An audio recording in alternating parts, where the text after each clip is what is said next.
YouTube Bazik going the Godals is back with 10 somewhat big names that could be cut after preseason, right before the regular season. They could be available then for other teams to sign. So kind of veteran players here. Some of them could be surprise cuts more than others. We'll also go with the cap space that could be cleared by these teams cutting these players. So there will be a long list of cuts coming up here after preseason, maybe some surprising ones as well. So trying to figure those out, really not guaranteeing anything with this video though, but excited to go over these 10 potential cuts here.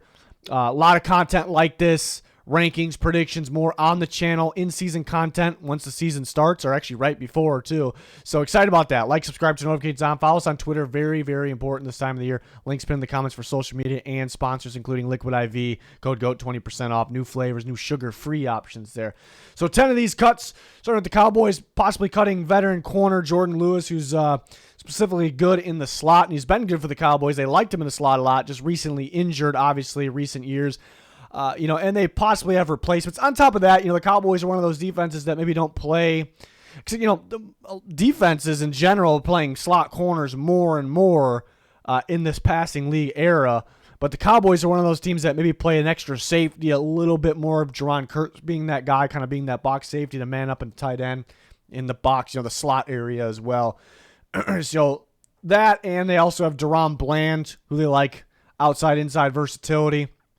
So Lewis could be let go, even though he's pretty decent, but has that injury concern, and you can clear it. It's a pretty good amount for this time of year, $4.705 million at this time of the year. Will that be useful? I mean, that alone could be useful during the season. It's like to have it's good to have that kind of insurance too. Like, if somebody gets hurt and we can sign somebody or trade for somebody at the deadline, we have that extra $4.705 million.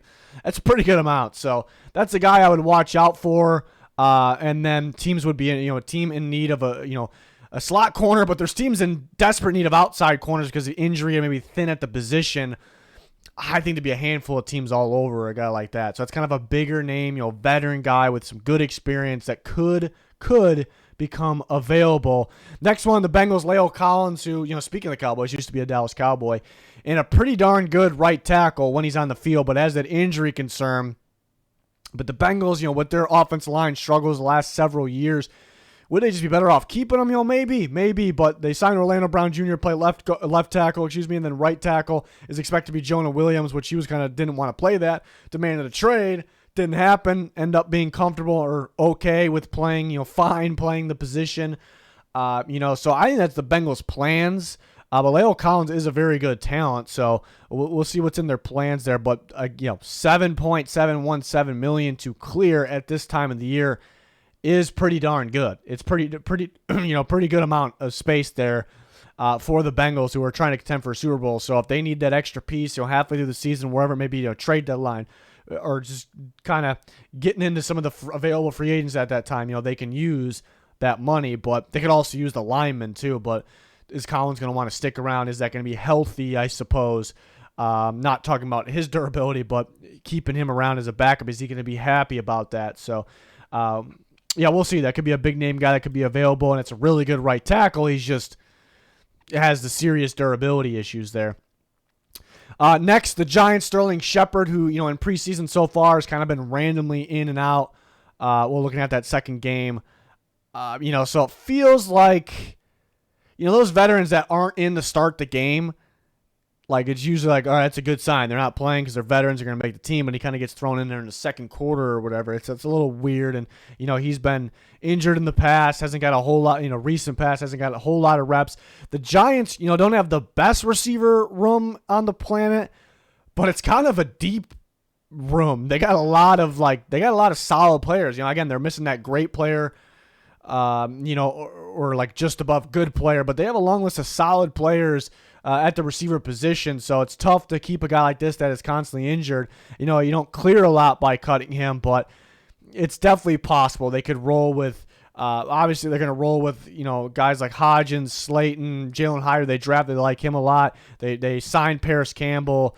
And there's a couple other small under-the-radar guys that they signed in free agency to, some slot guys. So they're more likely to roll with those group of guys there. So cutting Shepard is definitely a possibility. And then it might be appealing to other teams. It's like, how many games you can get out of him, but as a veteran, rotation receiver, could appeal to some of those teams that, maybe a little more thin at the receiver position. So I can definitely see that one happening. Again, some of these are more likely than others. Next, Washington with their tight end, Logan Thomas, who's been a very solid tight end, but another guy that's kind of, I guess we're kind of seeing a common theme here. A lot of these guys have had injury concerns or have been injured somewhat recently. But Logan Thomas, recent injuries a few years ago was pretty damn good. Looked like near a top 10 tight end. But Washington could definitely use him, but they might just want to go the younger route. They have a younger quarterback. They have a lot of good young weapons at receiver. So maybe having some of those younger tight ends step up while cutting Logan Thomas and clearing a whopping, again, at this time of the year, it is pretty good, $6.925 million. So that's one to watch. It's not one I'm really saying, like, yes, it will happen. I'm a little more confident with, like, a Sterling Shepard, guys like that, maybe more confident with even a Jordan Lewis, who we talked about first. But this could be one to watch. It was kind of a big name a few years ago, but haven't really heard much of him recently because of injuries. So a lot of space to be cleared if they do move on from him. Next up, this is an interesting one. This might be a little bit more of a bold one to watch out for. Clavon Chason, who was a big-time prospect out of LSU quite a few years ago. Well, a few years ago, with a lot of upside. And he hasn't really hit that yet, but you could say he still has upside. So maybe why not? $2.429 million is what they would clear. So not a whole lot. Why not just keep him around? See if we can develop him a little bit more. I can definitely see that from the Jacksonville Jaguars because they're not desperately in need to cut a guy like this, because the player or because financial reasons. So it's not a must here, but he hasn't really worked out. There's some other young pass rushers on that team.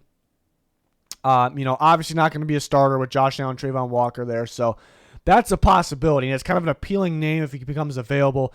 He hasn't really worked out yet at all, but he was a raw prospect, high upside. So, a team maybe in the rebuild or retool stages, could be appealing for a team like that to get their hands on Chason if he becomes available. So that's a little bit one of the ones that's in the back of my mind. Let's watch out for this, but not fully counting on it here. But there's always surprises. There's surprises like I'm trying to find surprises that maybe they're not surprising anymore because I mentioned them. But there's going to be those more. So there's going to be other surprises that I wasn't expecting either that aren't on this list. So I guess that's what makes this time of the year right before the season entertaining. Next, Dolphins. This one isn't super surprising. Maybe, to some, maybe it is, but Cedric Wilson was somewhat of a big signing, somewhat not the biggest signing last offseason, last free agency. He had a lot of hype come from the Cowboys, and it clearly didn't work out for the Dolphins last year. And I don't know if I really see that changing. Especially they bring in Braxton Berrios, who they seem to like as well. So, I don't really see that changing. And you'll only save $2 million, but can he find his way on the field? Would you rather just let him loose, have him find a new team, maybe back to the Cowboys? Possibly. Not saying that's my prediction, but and then clear that $2 million. It's definitely a possibility for the Dolphins here. Just hasn't worked out, but really only got 1 year in this part of training camp. 1 year plus this part of training camp as a trial here for the Dolphins. So we will see.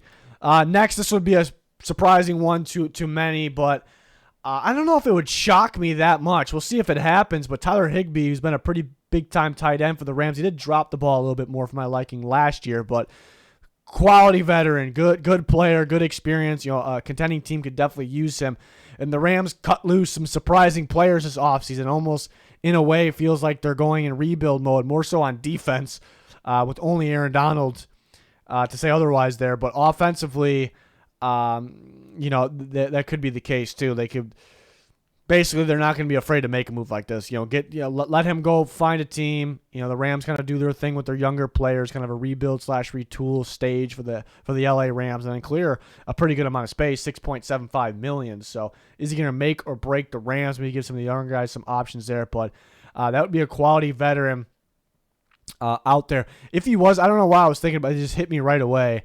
If he was available, again, several teams could be interested, but the Bengals really, that just seems like a dream fit right there. Tyler Higbee, if he's available, the Bengals scoop him up, somewhat cheaper. and we had the Bengals on this video, maybe moving on from La'el Collins, freeing up a pretty good amount of space, over $7 million.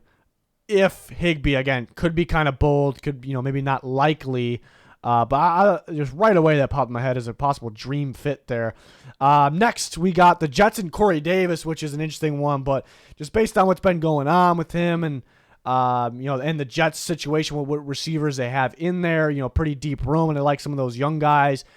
Brownlee, Malik Taylor is one of those guys make the roster. Both make the roster, but then they also obviously have at the top, Garrett Wilson, Al Lazar, McCole Hardman, guys like that. So then Randall Cobb they're going to keep as well.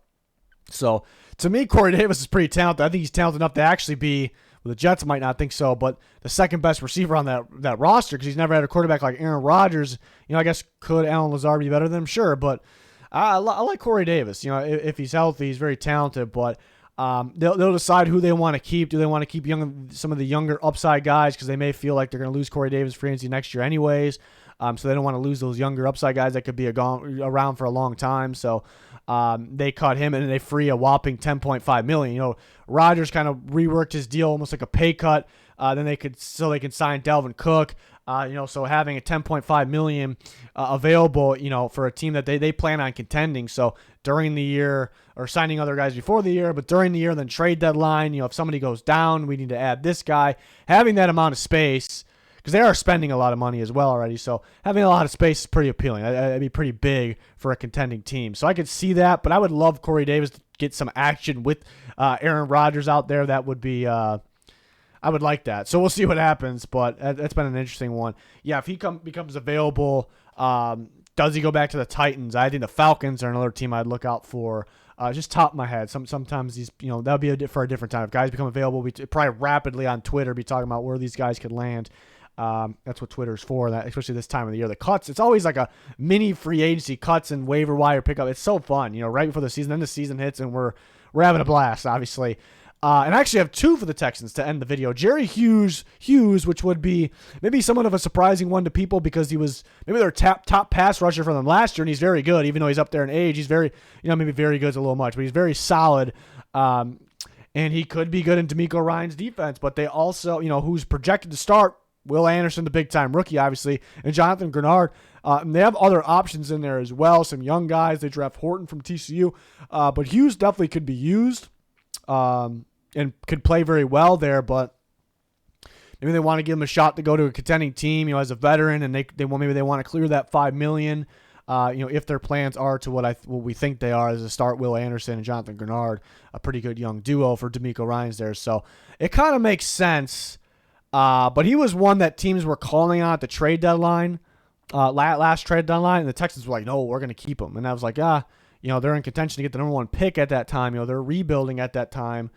That was interesting. So that front office does like Jerry Hughes. So maybe they just don't want to get rid of him. Maybe somebody calls about a trade here. Maybe they accept that. So I guess some of these guys could be potential trade candidates as well, I suppose. And then, more so this time of the year, how many trades are there? It's more, more likely guys are cut, but, maybe that's a pretty good option there for one, since they like him so much, another team could use a pass rusher. And the Texans, I do have another one. I think this one's a lot more likely than Jerry Hughes, Christian Kirksey. I'm almost expecting this one. He's a pretty solid linebacker, played a lot for them last year, been racking up some tackles. He does have some injury concern, but pretty solid linebacker, but they have Denzel Perriman, who's very solid. He's going to start, and he got an interception the other day in preseason game, first play of the game. And then they have high hopes for, and so do I, for Christian Harris, the former Alabama linebacker. So, and they drafted Henry Tuoto Toto. I can't even say his name. Tuoto, and then Christian Kirksey, I think could be let go for in clearing $5.25 million, which is a good amount there. But you probably get picked up pretty quick to. Maybe not start right away. The Eagles, they're signing linebackers. I just think of the Eagles because Miles Jack just retired as well. So they could use a guy like that, could fit in there. So I'm just trying to think of landing spots for these guys as I'm going on. I would expect him to be let go though, just because the other linebacker options in there that we're thinking could start. But do they start Perriman and Kirksey together? like Perriman was more of a Kirksey replacement, but we'll see. That's going to wrap it up for the 10 potential big name cuts. Some more surprises than others, bigger names than others too. But should be interesting. Should be fun time after preseason here. And then we got the regular season right around the corner. So can't wait. A lot of these updates on when these things happen will be on our Twitter, so link pin in the comments for that, so check that out. Other important links down there as well. Like, subscribe, turn notifications on. That's going to do it. Thanks for watching. Goodbye.